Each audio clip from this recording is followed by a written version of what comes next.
আওয়ামী লীগকে কিন্তু রাজনীতিতে নিষিদ্ধ করা যায়। আমরা কিছুদিন আগে জামাত শিবিরকে যেভাবে নিষিদ্ধ করেছে আওয়ামী লীগ, ঠিক সেই আইনের সেই ধারায় আওয়ামী লীগকেও নিষিদ্ধ করা যায়। সন্ত্রাস দমন আইন 2009 18-1 ধারা অনুযায়ী সেটা করা হয়েছিল। আমি একটু পড়ে শোনাই, তাহলে আপনারা বা আমরা যে কেউ সহজে বুঝবো। একই জিনিস, একই ধারা আওয়ামী লীগের প্রতি খুব ভালোভাবে, বহুগুণ ভালোভাবে অ্যাপ্লাই করা যায়। 18-1 বলা হচ্ছে, এই আইনের উদ্দেশ্য পূরণ কল্পে সরকার কোনো ব্যক্তি বা সত্তা সন্ত্রাসী কার্যের সহিত জড়িত রহিয়াছে মর্মে যুক্তিসঙ্গত কারণের ভিত্তিতে সরকারি গেজেট প্রজ্ঞাপন দ্বারা উক্ত ব্যক্তিকে তফসিলে তালিকাভুক্ত করিতে পারিবে বা সত্তাকে নিষিদ্ধ ঘোষণা ও তফসিলে তালিকাভুক্ত করিতে পারিবে। সরকার সরকারি গেজেটে প্রজ্ঞাপন দ্বারা যে কোনো ব্যক্তি বা সত্তাকে তফসিলে তালিকাভুক্ত করিতে বা তফসিলিতে বাদ দিতে পারিবে অথবা অন্য কোনোভাবে তফসিল সংশোধন করিতে পারিবে। খুব সোজা, মানে এখানে সন্ত্রাসী সংগঠন ব্যক্তি বা সত্তাকে, সত্তা মানে একটা রাজনৈতিক দল, একটা সত্তা, এর মধ্যে আপনি ইনক্লুড করতে পারেন, করলে সেটা সন্ত্রাসী দল হয়ে গেল এবং নিষিদ্ধ হয়ে গেল, যেমন জামায়াত হয়েছে। সুতরাং আমরা আওয়ামী লীগ এই অন্তত আগে তার হিস্ট্রিতে প্রচুর সন্ত্রাসের হিস্ট্রি আছে, আমরা সেগুলো সরিয়ে রাখি। এই ছাত্র আন্দোলনের সময় যা করেছে, আমাদের হাতে যথেষ্টের বেশি প্রমাণ আছে আওয়ামী লীগ মারাত্মক সন্ত্রাসী কর্মকাণ্ড করেছে। সেই 15 জুলাই থেকে যে শুরু করেছে, এর পরবর্তীতে পুলিশের সাথে বিজেপির সাথে দাঁড়িয়ে থেকে করেছে, করতে একটা পর্যায়ে না পেরে লেজ গুটিয়ে পালিয়েছিল। তারপর আবার সর্বশেষ 4 আগস্ট সারা দেশে বিভৎস সন্ত্রাস করতে নেমেছে, হত্যাকাণ্ড চালিয়েছে, ভাঙচুর করেছে, অগ্নিসংযোগ করেছে, যাবতীয় সবকিছু করেছে। সুতরাং 18-1 is very much applicable to Awami League. আমরা আওয়ামী লীগকে নিষেধ করে দেওয়া সম্ভব এক্সিকিউটিভ অর্ডার দিয়ে। এটা আপাতমস্তক একটা সন্ত্রাসী দলে পরিণত হয়েছে। এছাড়াও দীর্ঘ সময় আওয়ামী এই সেগমেন্টের সময়, এই টেনিয়রের সময় 15 বছর তাদের দল বিরোধী দলের উপরে, অন্য মানুষের উপরে যে পরিমাণ সন্ত্রাস নৈরাজ্য চালিয়েছে, সবকিছু ইনক্লুড করলে একবার না বহুবার আওয়ামী লীগকে নিষিদ্ধ করা যায়। আমরা নিষিদ্ধ করব কিনা সেটা একটা সিদ্ধান্তের ব্যাপার আছে, জাতীয় সিদ্ধান্ত। আর হচ্ছে তারা রাজনীতিতে আসলে আমরা কি করব, রাজনীতিতে আসবে কিনা এই প্রশ্ন আসছে। যেমন সজীব ওয়াজেদ জয় কয়েকদিন ধরে বলছিলেন তার পরিবার ফেড আপ বাংলাদেশের পরিস্থিতি নিয়ে, তাই তারা আর রাজনীতিতে আসবেন না, তারা বাইরে এস্টাবলিশড আছেন। কত লাখ কোটি টাকা তার মা চুরি করেছে আর তার কাছে পাঠিয়েছে আমরা জানি। তার মা এবং খালা শেখ রেহানা চুরি করেছে, আমরা খুব ভালোভাবে জানি। হ্যাডাম দেখিয়ে উনি বলছিলেন যে এক পেনিও নাই, উনি আইটি স্পেশালিস্ট হিসাবে, আইটি নাকি যে একটা specialist, digital specialist, what ever it is, এক পেনিও নেন বাংলাদেশকে ডিজিটালাইজ করে দিয়েছেন। কেন আপনার এক পেনিও লাগে না? বিলিয়নস অফ ডলার যখন আপনার কাছে পাচার হয়ে যায়, এগুলো কিছু লাগে না, আমরা জানি। যাই হোক, তিনি যখন কথা বলছিলেন তখন তিনি বলছিলেন আসবে না, পরে কথাটা সংশোধন করেছেন। উনি এখন কি বলছেন, একটা ভেরিফাইড ফেসবুকে একটা বক্তব্য দিয়েছেন, সেখানে তিনি বলেন বাংলাদেশে এখন একটা বিশৃঙ্খল পরিস্থিতি চলছে, সারা দেশের ভাঙচুর লুটপাট হচ্ছে, শহরের বাইরে আমাদের আওয়ামী লীগের নেতাকর্মীদের উপর হামলা হচ্ছে, অনেককে হত্যা করা হচ্ছে। এই পরিস্থিতিতে আমি বলতে চাই, আওয়ামী লীগ হচ্ছে বাংলাদেশের সব থেকে পুরাতন গণতান্ত্রিক বড় দল। আওয়ামী লীগ কিন্তু মরে যায়নি, আওয়ামী লীগ বাংলাদেশকে স্বাধীন করেছে।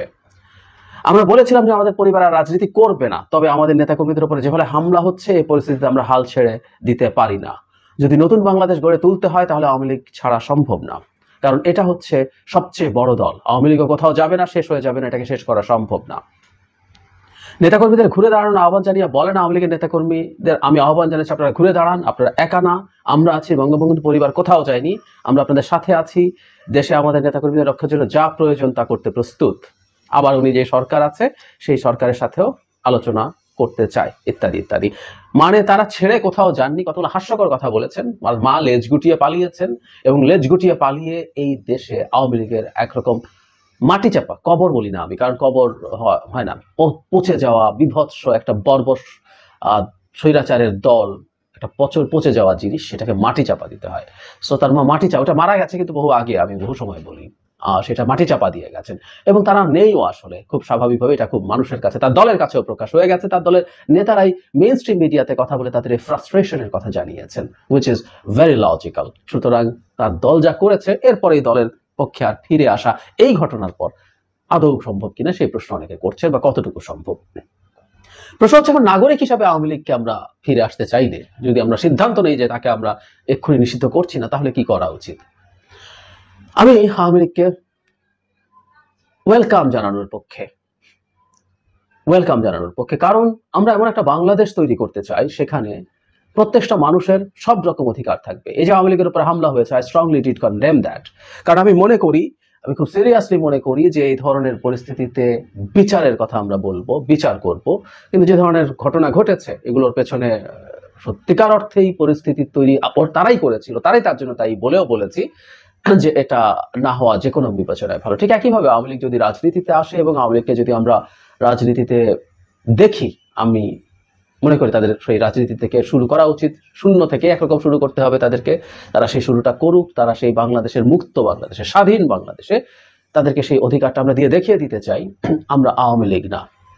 আওয়ামী লীগ শুধুমাত্র তার অধিকার ছাড়া আর কোনো নাগরিক, আর কোনো রাজনৈতিক দল, শুধু রাজনৈতিক দলও না, মানে সিভিল সোসাইটি বা অন্য কোনো রাজনৈতিক সংগঠন, সামাজিক সংগঠন যেটা তার ন্যারেটিভের বাইরে, আওয়ামী লীগের ন্যারেটিভের বাইরে, তার তথাকথিত স্বাধীনতা চেতনা, এই স্বাধীনতা চেতনা শব্দগুলোকে, গুরুত্বপূর্ণ শব্দ, আমাদের জন্য ইম্পর্টেন্ট শব্দ, কিন্তু এগুলোকে ডেরিগেটরি বানিয়ে ফেলেছে ফালতু কথা বলতে বলতে। সেই বাইরে যে কথা বলেছে তাকেই তারা বিপদে ফেলার চেষ্টা করেছে। আমরা বর্তমান স্বাধীন বাংলাদেশ, ইনফ্যাক্ট প্রথম স্বাধীন বাংলাদেশে তা হয়নি। তার বাবা, শেখ হাসিনার বাবা জয়ের নানা শেখ মুজিবুর রহমান কি করেছেন আমরা খুব ভালো মতো জানি। তিনি এই দেশকে একটা একদলীয় রাষ্ট্রে পরিণত করেছিলেন, একটা বিভৎস স্বৈরাচার কায়েম করেছিলেন। তারপর আমি প্রায় বলি যে তাকে আমরা কিছুটা হলে এটুকু শ্রদ্ধা করতে পারি, উনি ভণ্ড ছিলেন। উনি যা করেছেন কাগজে কলমে লিখে পড়ে করেছেন, ঘোষণা দিয়ে করেছেন, ওরা করতে বলেন আজান দিয়ে করেছেন। কিন্তু তার কন্যা শেখ হাসিনা আরো বিভৎস ভাবে কাজগুলো করেছেন, এবং যেহেতু উনি কাগজে কলমে করেনি, ওনাকে আরো অনেক বেশি অপ্রেসিভ হতে হয়েছে, উনি সেই কাজগুলোই করেছেন। স্বাধীন বাংলাদেশ একটা মুক্ত গণতান্ত্রিক বাংলাদেশ হিসেবে আমরা গড়ে তুলতে চাই।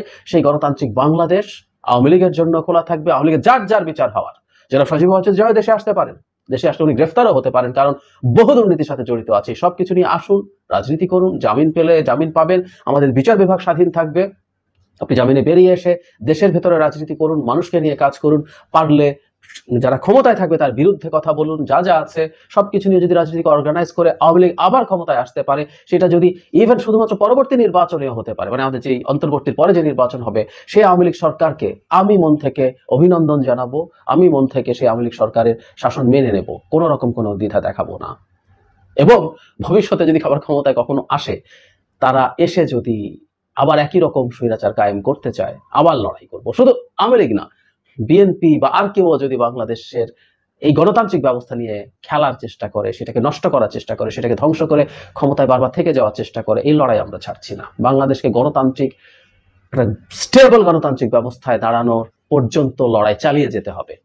অবশ্যই পর্যন্ত বলে মনে হলো, দাঁড়িয়ে গেলেও লড়াই চালিয়ে যেতে হয়। গণতন্ত্র ধরে রাখার লড়াই আসলে শেষ হয় না। আমেরিকাতে আবার এত বছর পর প্রতিষ্ঠিত গণতন্ত্রে আমেরিকাকে এখন লড়াই করতে হচ্ছে। ট্রাম্পের মতো এক অদ্ভুত বস্তু আমেরিকার রাজনীতিতে এসছে, তার বিরুদ্ধে তিনি যা করতে চাইছেন, ডেমোক্রেটিক ইনস্টিটিউশন গুলো সব ভেঙে দিয়ে তার বিরুদ্ধে আবার আমেরিকাকে লড়াই করতে হচ্ছে। সো গণতন্ত্র প্রতিষ্ঠিত হয়ে গেছে মনে করার পরও লড়াই করতে। ভারতে বিভৎস নরেন্দ্র মোদী যখন ক্ষমতায় এসেছেন, সেখানকার ডেমোক্রেটিক প্রসেস উনি ধ্বংস করার চেষ্টা করছেন, ওখানেও লড়াই আছে। তো আমরা লড়াইটা করে যাব, এবং আওয়ামী লীগ যদি সত্যিকার গণতান্ত্রিক একটা চেহারা নিয়ে, তার অতীতের ভুল থেকে শিক্ষা নিয়ে সে আসতে চায়, আমরা তাদেরকে ওয়েলকাম করতে চাই। এবার আমাকে যদি কেউ ব্যক্তিগতভাবে জিজ্ঞেস করেন এই তাত্ত্বিক কথাগুলোর বাইরে আমি আসলে আওয়ামী লীগের ভবিষ্যৎ কি দেখি, আমি আওয়ামী লীগের ভবিষ্যৎ দেখি এই দলটা আসলে নাই। এই দলটা বহু বছর ক্ষমতায় যাওয়া দূরে থাকুক, কয়েকটা সিট অর্জনের পর্যায়েও যেতে পারবে না। এই ম্যাসাকার, জুলাই ম্যাসাকার যেটা হয়েছে, তার আগেও যদি তাদের ক্ষমতাচ্যুতি হতো বা তারা পদত্যাগ করতো, 5, 7, 10টা সিট পেতে পারতো।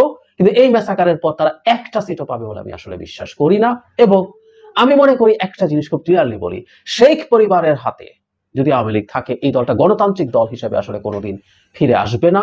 তারা বিরোধী দলে থাকা অবস্থায় গণতন্ত্রের কথা বলবে, সে সজীব ওয়াজেদের মা শেখ হাসিনা যেভাবে বলেছেন, ক্ষমতায় গেলে তারা আবারও একটা বিভৎস ফ্যাসিস্ট স্বৈরাচারী সরকারে পরিণত হওয়ার চেষ্টা করবে। এটা আমি ব্যক্তিগতভাবে বিশ্বাস করি। তো আমাদের এখন করণীয় কি? নিষেধ করে দেয়া? আমাদের সমাজে এই আলোচনাগুলো হওয়া উচিত। আওয়ামী লীগ নিষিদ্ধ করার মতো যথেষ্ট রকম ডেটা ডকুমেন্টস আমাদের হাতে আছে, এবং একটা এরকম ক্ষেত্রে বিভৎসভাবে পরাজিত, প্রচন্ড ভয়ঙ্কর ম্যাসাকার করে যাওয়া একটা দল, আমি শুধু পতন হওয়া বা পরাজিত হওয়ার কথা বলছি না, এরশাদও মা সারপ্রাইজিং এ পরাজিত হয়েছে, পতন হয়েছে, এরশাদ এইরকম বিভৎস ম্যাসাকারের আশপাশেও যান নেই। কিন্তু আওয়ামী লীগ এবং শেখ হাসিনা যা করেছে সেটা নিয়ে আসলেই ভাবার ব্যাপার আছে, আওয়ামী লীগ রাজনীতি করবে কি করবে না।